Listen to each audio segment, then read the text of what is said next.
Hello, everybody. So, I've never done a movie review before, and this will be the first time. I'm usually the kind of guy who daydreams a lot, and I'll start watching a movie, and some scene will remind me of something else that I have inside my head, and I just spin yarns, and before I know it, I've completely lost the plot. So, I'm gonna give it my best shot here, though. So last night. I saw the movie Who's Afraid of Virginia Woolf, and it starred two very famous actors. One of them was Elizabeth Taylor, and the other one was Richard Burton, who I wasn't too familiar with, but he is definitely quite the actor. I think both of them earned Academy Awards at the time for their performances, and the movie came out in like 1966, and I believe it was based on a Broadway play.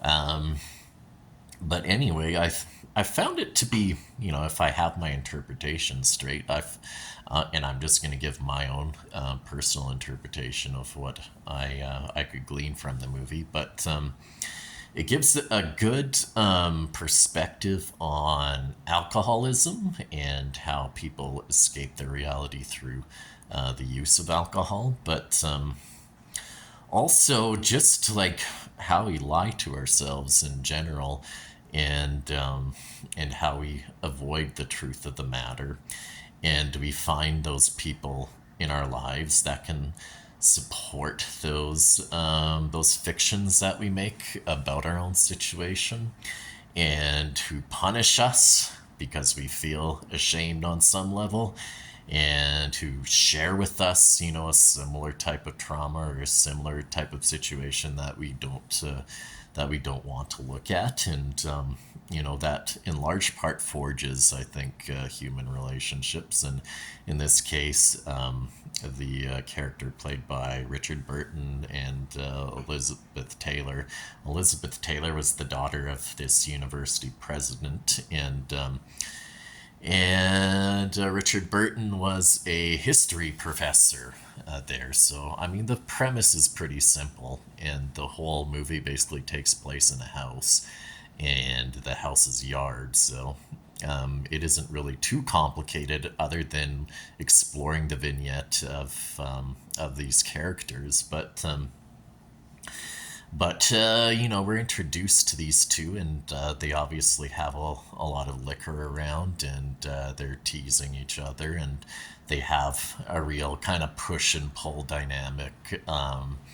They obviously go from infuriated with each other to laughing and teasing each other, and it's that kind of push and pull that you see often in romantic relationships, but.